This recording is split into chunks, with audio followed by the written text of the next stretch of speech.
Receive greetings from our studio. It is time for the 6:30 Prime News on My Media Premier. Welcome to today's edition. We're streaming live from the economic capital, Douala. My name is Gienda Belgian Blanche King, and today's edition of Prime News and My Media Prime will begin with news from the northwest region of the country. Our northwest-based correspondent says the blood transfusion unit at the Bamenda Regional Hospital has recorded a drop due to the socio-political crisis, which has been running for 4 years now, and the coming of COVID-19. This was disclosed by the director of Dr. Dennis, who was also called on the population to donate blood so as to save lives. Details in the following report with Charles Kebwa from Bamenda. The director of the Bamenda Regional Hospital, Dr. Dennis Same, says Bamenda Regional Hospital has put up testing and hand-washing poles as a prerequisite before any service is delivered to visitors in the hospital. We have been working hard to make sure that the hospital is open 24 on 24 and to see that all the victims coming are taken care of with the utmost professionalism and so that we can save lives. Dr. Dennis Same disclosed to My Media Prime TV the blood transfusion unit at the Bamenda Regional Hospital is attributing a deficit due to the ongoing socio-political crisis in the region and the coronavirus pandemic. The Regional Hospital Bamenda, having this blood center, has been really overwhelmed with the demand for blood. Last time we had a case of a gunshot case, a young lady who used about 8 units of blood. And I'm appealing to the population that I spearheaded this blood donation campaign. And I'm appealing on everybody to come and donate, because when they donate blood, they save a life. The population has been called upon to visit the blood bank and donate blood to save lives of increasing patients in dire need of blood at the Bamenda Regional Hospital. If we give you blood, let's replace the blood. More often than not, when you come, you give blood, you say, well, I get this money. No. You have to bring relatives. You have to bring your friends. If actually they want to save life. So much so that we should replenish, because tomorrow, if today is your patient, tomorrow you may be the patient. Equally, distressed patients appeal to donors. They rely on the community. The community, the blood bank of every hospital relies on the community, because this blood that is collected from the community goes back to our brothers and sisters who actually need them. And of course, they are coming from our community, the same community that are coming from. So people should understand and visit our blood bank and make a blood donation so that blood should be ready at all times. Before the socio-political crisis and the COVID-19, over 4,000 units of blood were collected yearly, but the number has dropped by more than half this year, leaving over 700 unit capacity blood bank at the Bamenda Regional Hospital almost empty. Let's donate blood and save life. Some shop owners and inhabitants of the Douala 3 municipality have staged a strike action to condemn what they term victimization and the laws imposed on them by the mayor. According to them, they deserve better. Details with our reporter Bokengo Kemya Worthy in the following report. The population of Mashi Dakar in the Douala 3 municipality took to the street their grievances regarding the new city mayor, Mr. Valentine Epopa, yesterday, September 9, 2020. This comes as a result of the arrest of their market master, Mr. Edmond Tamo. Je suis surpris qu'à 11h, je suis à la banque pour un versement. On m'appelle pour me dire que la communauté a envoyé plus de 50 policiers municipaux venir me sceller. Donc vraiment, nous sommes déjà déçus par rapport à l'organisation de Monsieur le maire dans nos marchés. They complained that since his appointment as mayor, Mr. Valentine Epopa have been imposing new laws which the market master have accepted for peace sake. Yet, it seems to them that the mayor does not value their peace of mind. Quand le maire de la ville est arrivé, il a suspendu la coordination créée par le délégué du gouvernement. Il a organisé les élections dans les marchés, ce qui a été le cas dans notre marché. Le gardiennage, le balayage, les toilettes, puisque tout ça c'est pour payer nos gardiens à la fin du mois. Ils ont demandé le 40% de ces recettes. Nous avons accepté parce que nous voulons la paix dans le marché Madagascar. Still, They say they are being victimized by the mayor who doesn't leave the market master, whom they have unanimously elected to be their mouthpiece, mediator and forefront fighter to do his job. Nous, les commerçants, nous avons donc décidé de prendre ce qui nous revient de droit. Nous sommes déjà fatigués. Nous voulons le super maire. Most of the signposts carried during the protest states that the mayor must go, and they call on government and power that be for a quick response to their plight. A lady has been confirmed dead after an accident yesterday along the van flyover in Yaoundé. Sources confirm she drove over the road trying to flee or avoid an incoming truck. Details with student journalist on internship, Nobe Naivona. The inhabitants of Van in the nation's capital, Yaoundé, are still to come to terms after a ghastly motor accident that led to the death of a gendarme officer's wife, Emmanuel Abondo Mbumu, yesterday.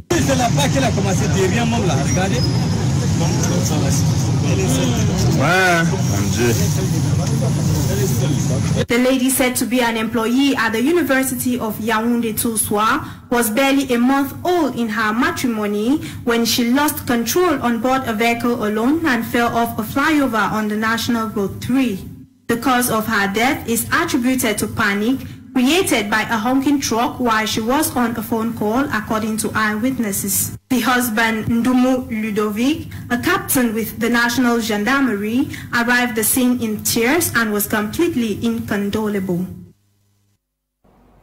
A gang of 3 bandits accused of breaking into houses and terrorizing the population of the West region have been presented to the press. They were presented yesterday by elements of the National Gendarmerie in Bangante, West region of the country. They were caught during an operation launched by the divisional officer from the and security forces. Fonquinta reports. The population of the West region of Cameroon can now heave sighs of relief following the interception of a gang of 3 who have been terrorizing them. Following reports of recurrent burglary in Bangante, the divisional officer and forces of law and order launched an investigation to track down perpetrators of such acts within that locality. During the search operation, the gang of 3, with the elders being 62, was caught and presented to the population, an opportunity for them to narrate their ordeal with the bandits. This victim says she was attacked and robbed by armed bandits who butchered her in the process. The gang of 3 were caught in possession of electronic gadgets, household equipment, identification cards, and hard drugs. Present at the scene was a divisional officer from the Franklin Francois Etapa, who decried all acts of banditry and promised perpetrators will face sanctions. Que quand bien même vous aurez des jardins, quand bien même vous aurez des champs d'artémisia, lorsque je vais découvrir qu'il y a une seule tige de chanvre indien ou de cannabis, je vais venir tout détruire. Je suis prêt à aller au tribunal avec ceux qui estimeront qu'ils ont été lésés, le Cameroun étant un état de droit. As the search operation continued, another gang of 3 were caught with ammunition, accused of breaking into churches, schools and other public spaces. With this, the population are optimistic justice will take its course and acts of banditry will be a thing of the past in Bangante. Some inhabitants of the economic capital here in Douala have expressed dissatisfaction over services rendered by the energy distribution company in Cameroon. They were at the headquarters recently to decry exorbitant bills and constant blackouts in most areas in Douala. Details in the following report.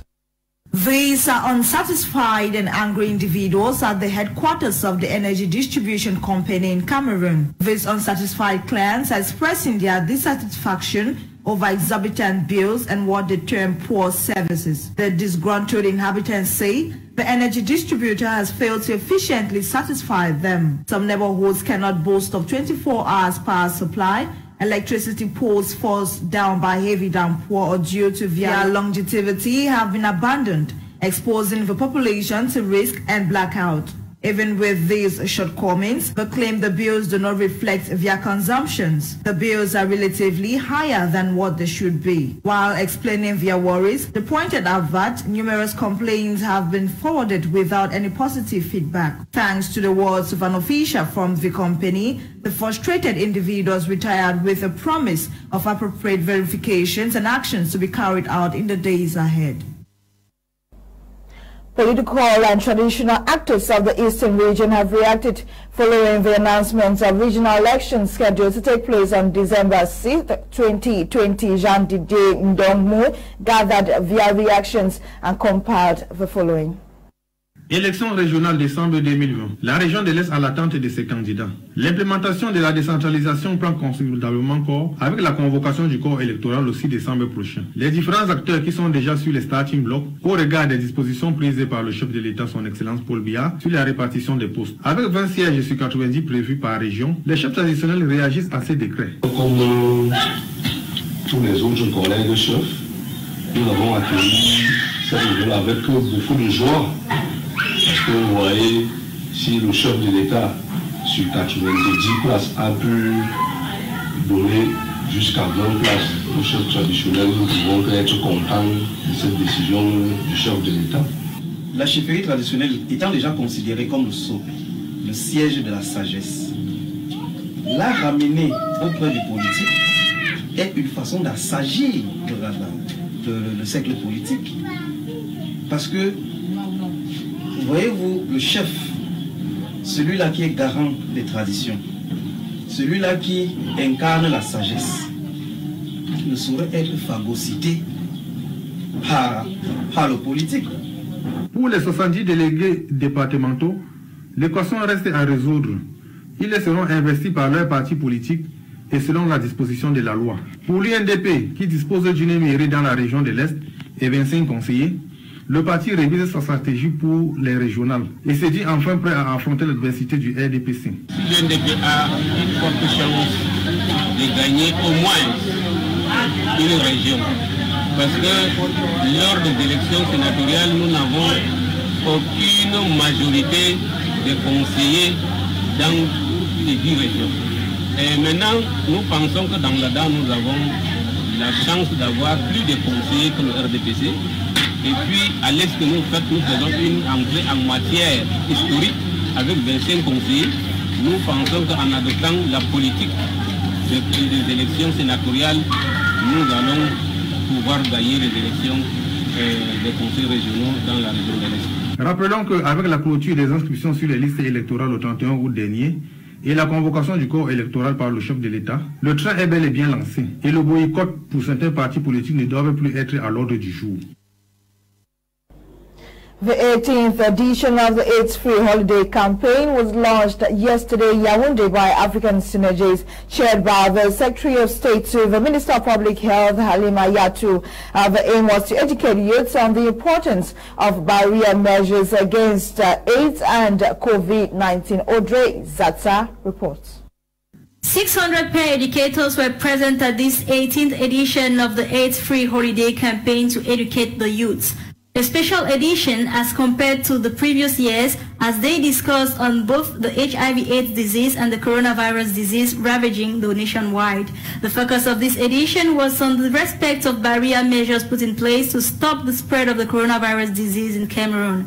Of the 600 peer educators, 80 were sponsored by the First Lady, Mrs. Chantal Biya, a gesture which led the Executive Secretary of African Synergy to express his gratitude. Peer educators are educated in terms of fighting against HIV and against coronavirus. Belle Epovergina, one of the peer educators, equally explained through which channels the messages would be passed across to the youths. The generation of now is an Android generation, so through the social medias we're going to pass across these messages to them. The ceremony ended in a good note as the youths got home with more knowledge on how to fight against HIV/AIDS and stop the spread of the coronavirus pandemic.